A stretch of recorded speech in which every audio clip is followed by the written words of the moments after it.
He never asked for the tower. The paper arrived folded under 2 sheets of junk mail, the county seal stamped crookedly in blue, as if officialdom itself was tired. Transfer of property, communications parcel C.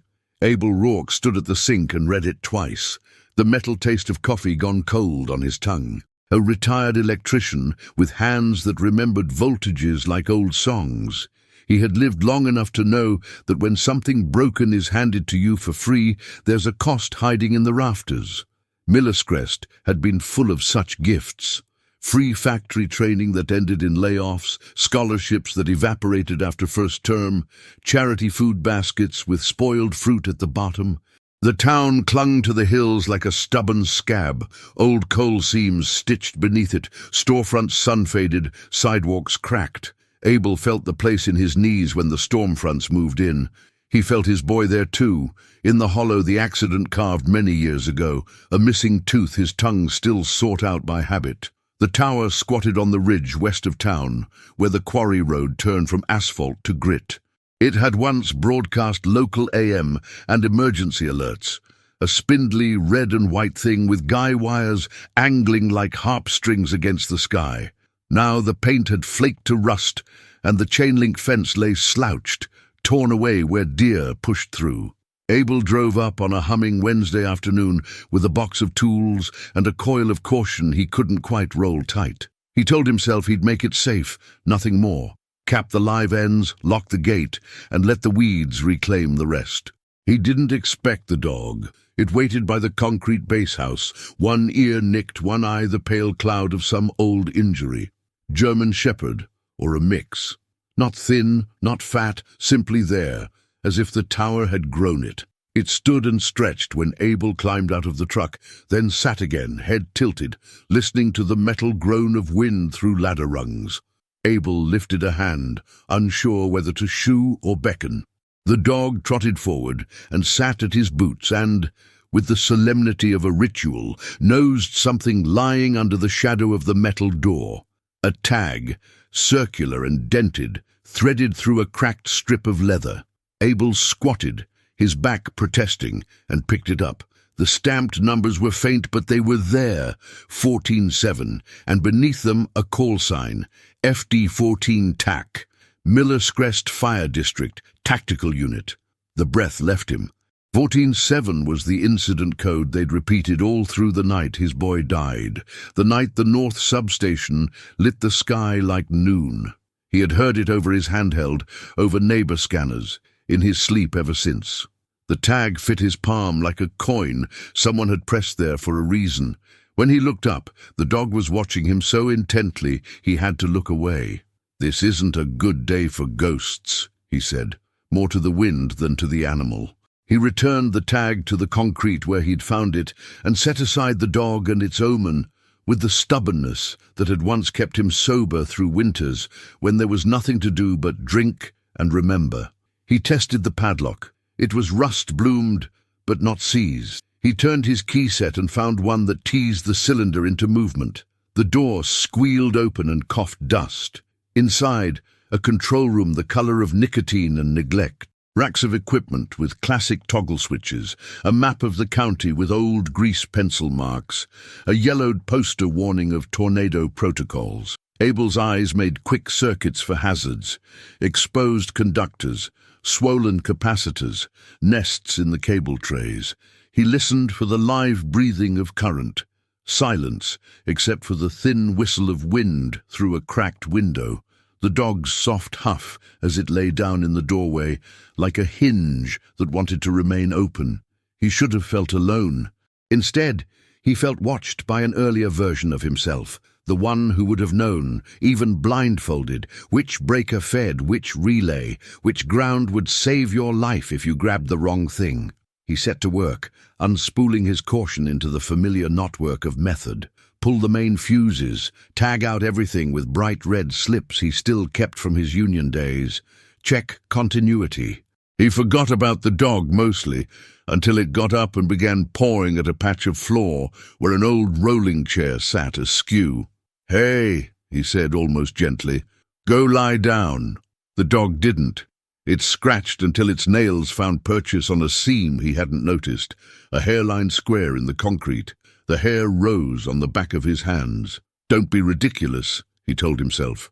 He moved the chair and knelt. The seam was too perfect for settling cracks. He brushed dust into the line and watched it settle into a clean dark. There, a recessed ring, flush with the floor, like the pull-hole of a hatch.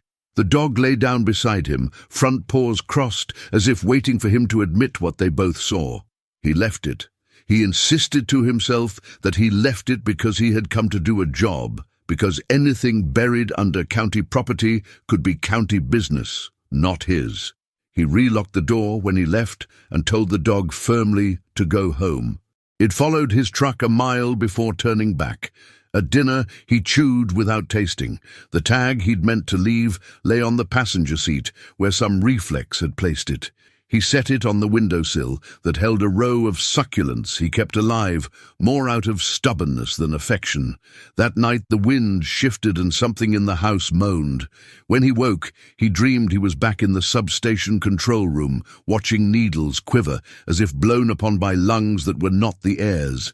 The second day he returned with a pry bar, a knee pad, and the old flashlight he trusted more than new ones. He told himself it was only curiosity, the itch born of a lifetime of needing to understand where wires ran and why. The dog was waiting. It didn't wag. It simply stood, walked in, and lay by the hatch seam like punctuation. He fitted the bar into the ring and leaned. The hatch lifted with an old throat's cough. Air rose from below that tasted of iron and old paper.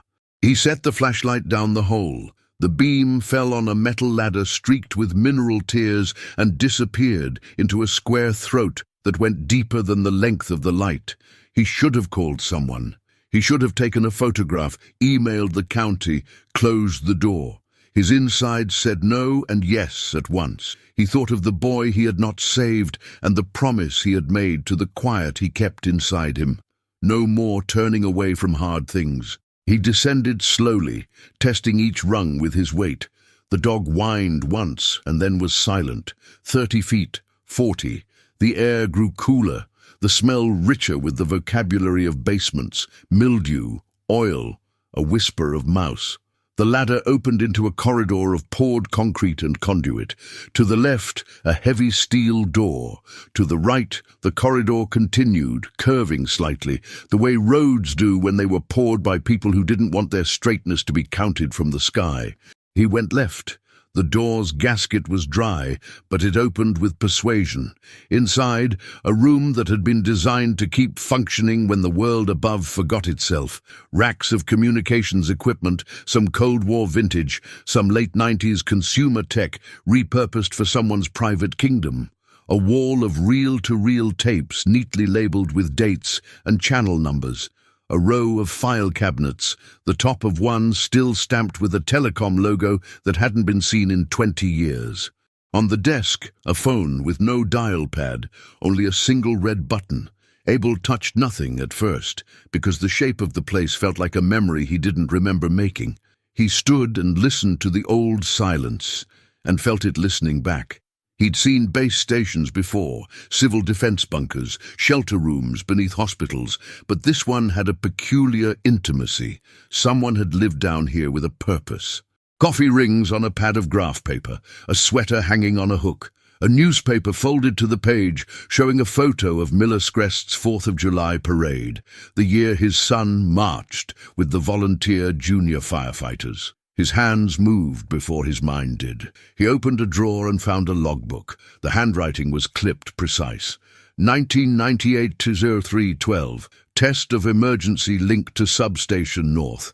Unauthorized piggyback on switchboard approved by CV. Abel read the initials twice. Conrad Vale. Plant manager then. Later, a developer who bought up old mill lots and failed to pay property taxes when his developments collapsed into woodcut facades. Conrad had shaken Abel's hand on the day after the substation fire and told him accidents happen to all of us. Abel had washed his hands for a week after that. He turned a real case in his hands. Scan feed FD14 1999 1107 2300 0100. His mouth went dry. He looked at the tape machine, an Ampex that still held the ghost of its last rotation.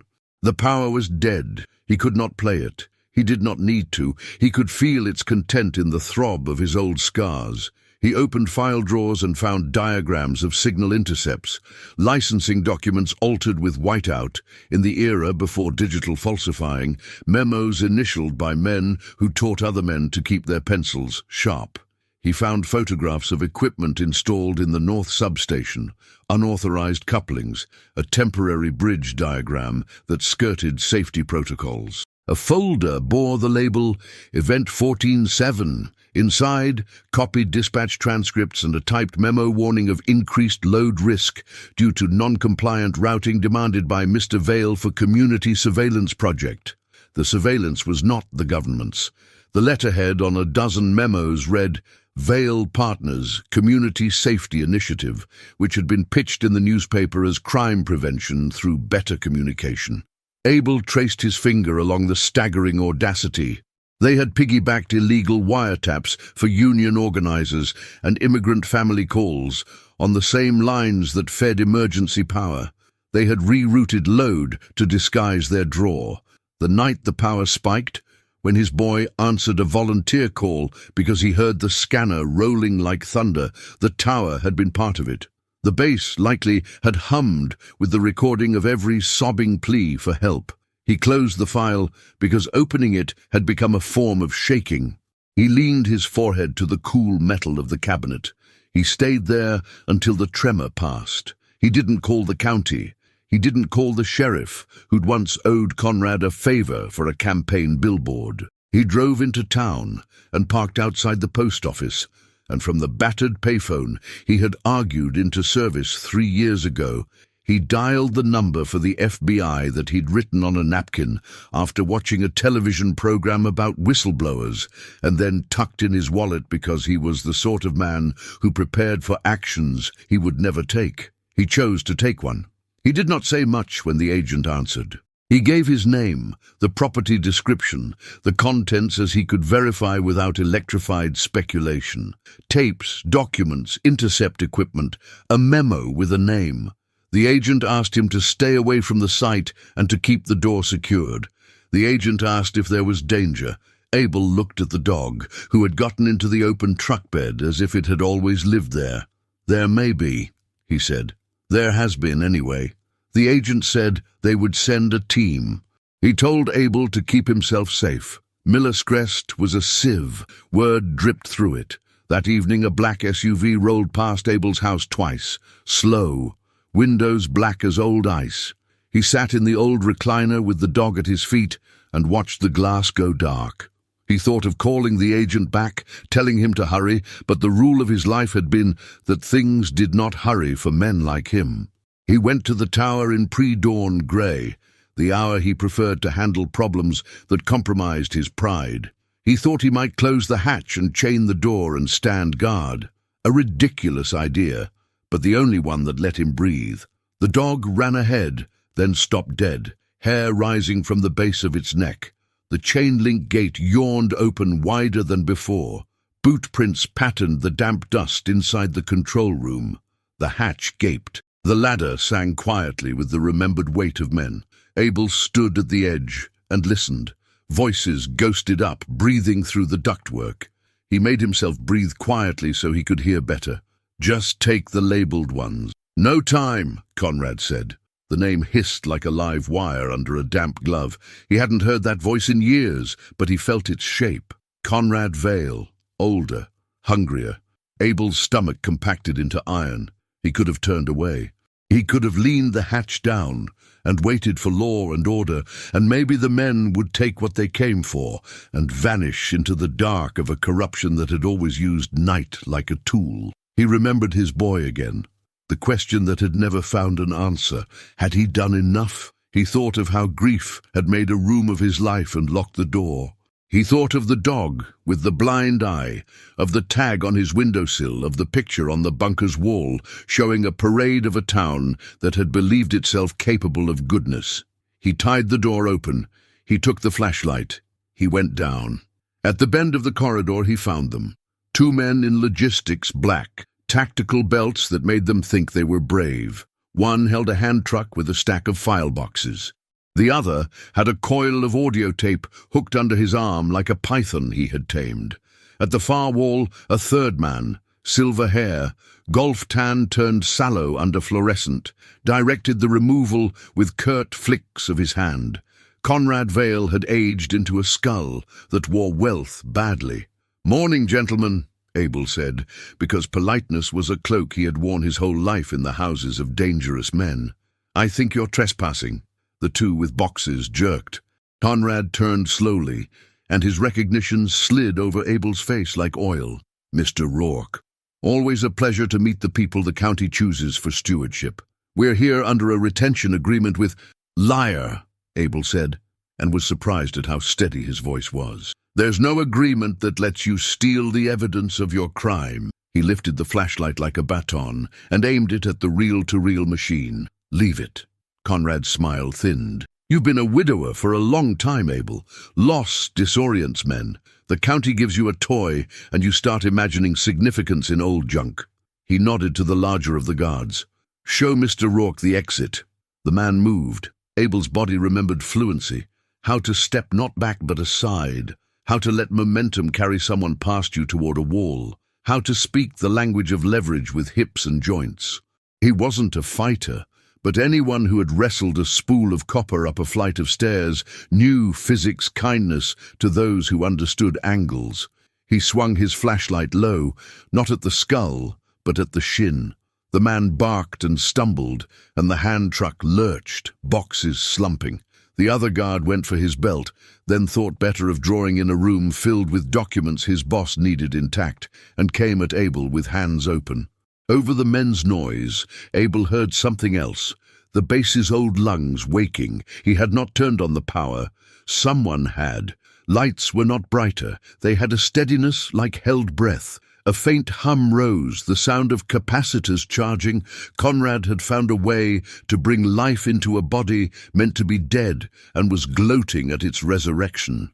In that hum, Abel felt a possibility flare like a match. He turned and ran, not toward the ladder, but deeper into the corridor where the conduit bundled into fat snakes. The guards followed, boots loud on concrete, curses tangled. "He's going for the main," one panted. Abel was. He found it in a side room, an old manual disconnect, beautiful in its simplicity, with a lever like a ship's throttle and a warning plate he had learned to read when he was 19. He looked for a lock. There was none. He could cut the power now. He could turn it back to the silence that hid nothing. He could also provoke men with the old cheer of a bully backed into a corner. He grabbed the lever. A hand seized his shoulder and pulled him back hard, pinning him to the cold of the panel. The big guard's breath was sour with coffee and fear. Abel brought his heel down on the man's instep. It bought him a second and a half. In that second, he thought of the emergency lighting feed. He thought of heat. He thought of weak points. "Stop!" Conrad called, not out of concern for Abel's body. "You'll ruin years of civic service." Abel slammed the lever down. The bunker shuddered, as if something had been holding its muscles too tight, and finally exhaled. Darkness swallowed the room in a velvet bite. The guards swore. Abel moved in the way of men who know dark rooms, one hand on the panel to keep orientation. He slipped left, the guard's grip slipping and bent to where he knew there would be a secondary cutoff for the emergency lines. His fingers found it by memory's ghost. He yanked. Silence deepened, until even fear had to listen to it. Then, from the corridor behind, a small sound. The dog's nails ticking on concrete, hesitant, then bold. It had come down the ladder after all. He had not wanted it there. He was suddenly grateful beyond sense that something loyal would witness him. "Get him!" Conrad's voice broke on the last word. The guard charged blind, misjudged distance, struck his shoulder on the doorframe. Abel slipped past him, gained the corridor, and ran toward the main room where the men had stacked their theft. He had no plan except to keep them from leaving with the truth. In the main room, the emergency lights flickered, then stuttered to black. Somewhere, a backup generator coughed and failed. He reached the shelf with the reels and began, like a man possessed by practicality, to pull. He dropped tapes into a canvas satchel he hadn't realized he was wearing, an old tool bag he'd worn over his shoulder by habit. He took the labeled ones, yes, but also random ones because he had learned long ago that naming isn't always honest. A shape loomed. He braced for pain. It didn't come. The dog launched itself.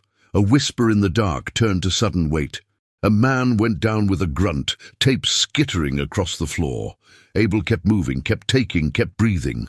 In the corridor, his flashlight dropped in the first lunge, rolled and came to rest, beam up, a lighthouse for the blind.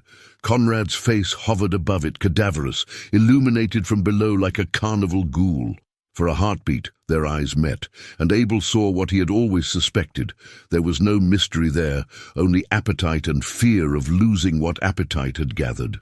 "You can't hide this," Conrad hissed. "You cannot imagine the number of doors I can close." "I don't have to imagine it," Abel said. "I lived it." He slung the bag across his back and ran for the ladder. Something grazed his shoulder. A fist or a thrown object. Pain flaring like a bulb and then settling into its socket. He climbed. The dog scrambled below him, claws finding steel with admirable faith. Hands snatched at his boot. His heel drove down, connecting with bone. A cry. He climbed and did not look down. He came out into the morning like he had been drowning, and this was air's first invention. He dragged the hatch closed, spun the lock with hands that had turned 1,000 lockouts in 1,000 dirty rooms, and braced his back against it, lungs burning. The control room glowed in slant sun. The dog stood, panting, chest heaving. Abel put his forehead to the cold metal and laughed once because the body had to release sound or it would burst. The SUV pulled up in a growl made of money. 2 men in dark suits stepped out, not the FBI kind, too expensive, too sure. They started for the door. Abel picked up the long breaker bar like a staff and planted himself between them and the hatch. "You need to move, sir," the taller one said. "I need to breathe," Abel replied, and did. He looked at the sky. He thought how small he was, and how big the wrong was, and how the only path through a thing is through it. The dog growled, not loud, but with a sound that said it had decided this man was part of its pack, and the world would have to go through both of them. A second car came then, a white sedan with federal plates, gravel popping under its tires. The suits' faces changed shape in a way Abel recognized from breaker boxes, current redirection, arcing risk. An agent got out, jacket unbuttoned, badge at his belt. He took in the scene in the way of people who have learned to triangulate truth quickly. "Mr. Rourke," he called.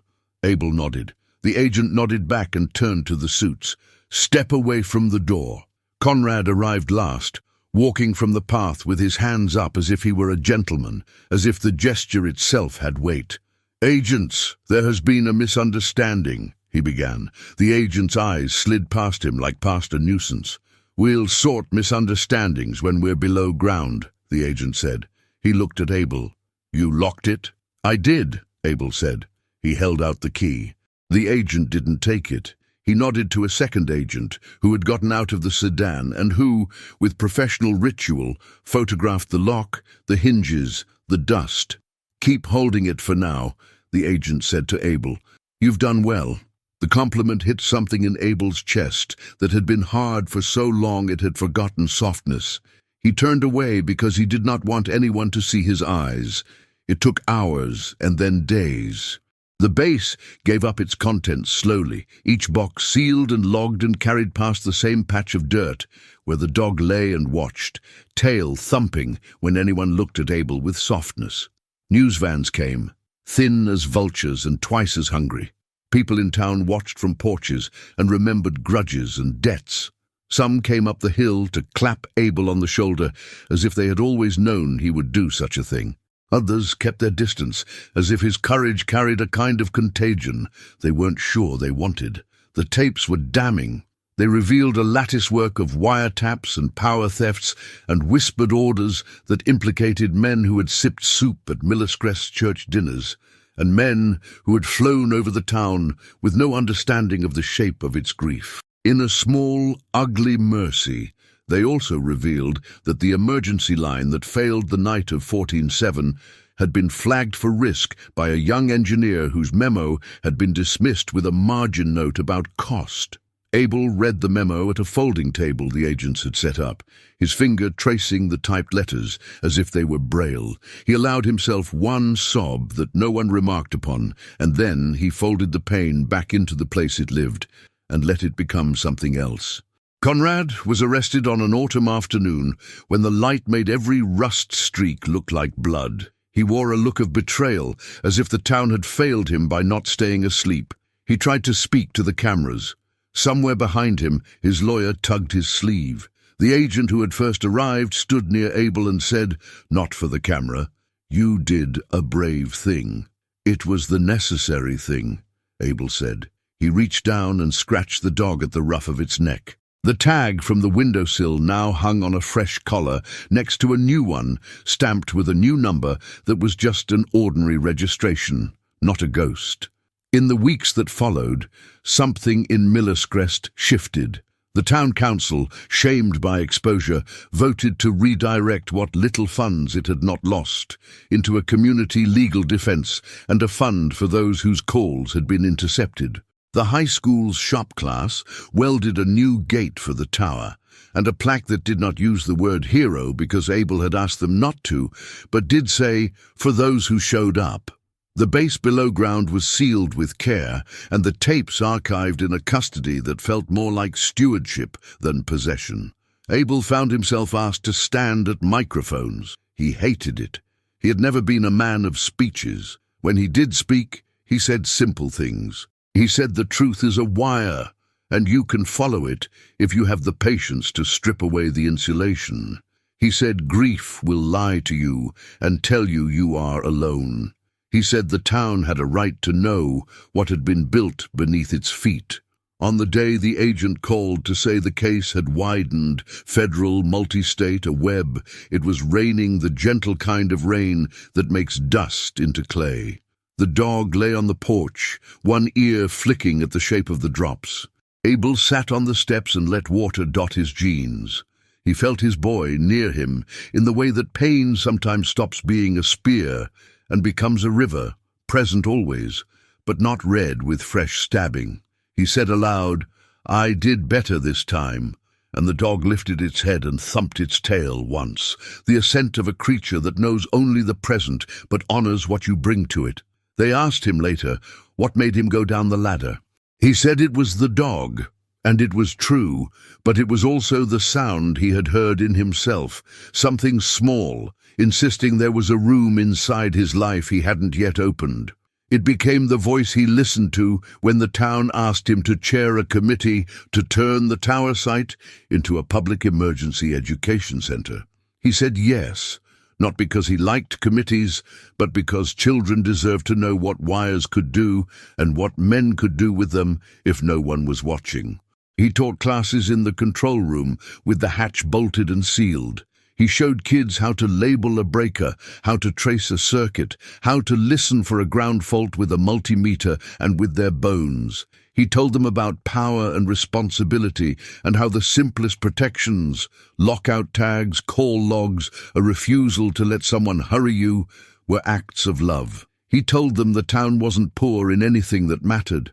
When winter came, the tower sang again, not with illicit frequencies or the whisper of stolen calls, but with wind threading its guy wires in a music no one owned. On a clear night, the stars hung so close they felt like bulbs you could change out if you had the right ladder.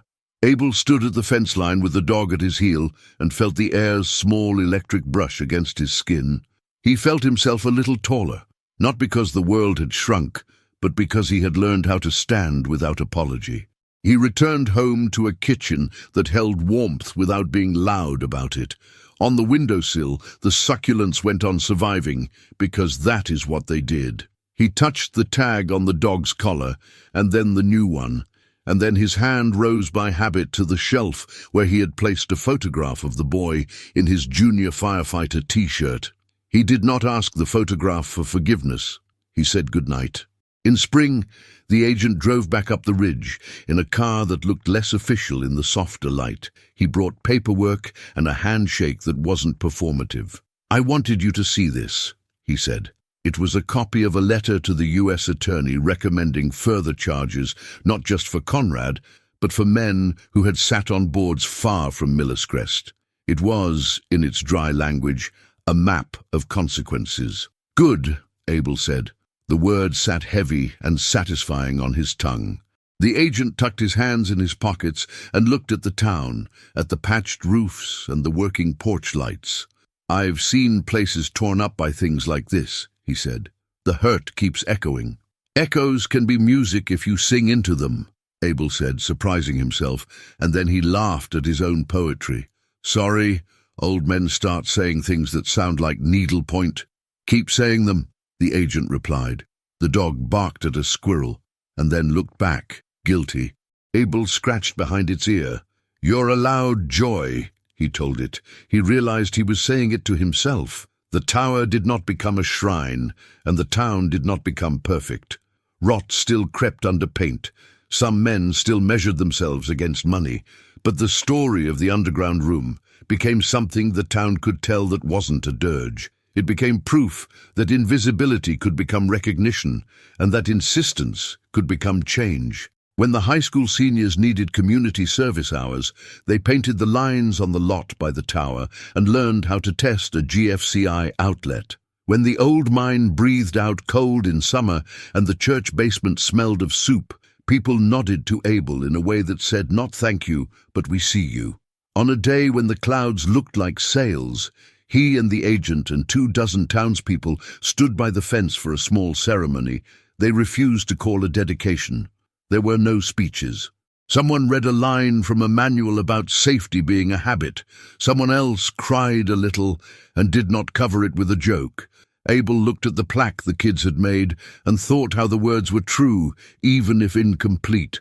He put his hand over the metal and felt its cool, steady promise. That evening, long after the last car left the gravel lot, Abel walked the perimeter one more time. The dog nosed along, cataloguing scents, a librarian of smells. At the gate, he paused, hand on the chain. He looked up at the tower's silhouette, and down at the hatch he had once feared and then opened. He listened to the wind's steady threading through the wires, and to a smaller sound inside himself that he now knew how to honor. He went home by the long way, through the streets that were learning how to believe in themselves.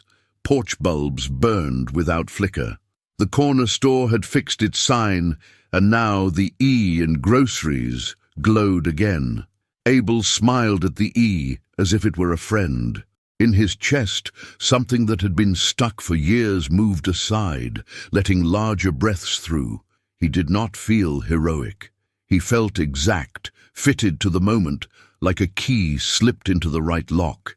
And when he slept, he dreamed of wires that carried not the weight of secrets, but the simple, luminous burden of light.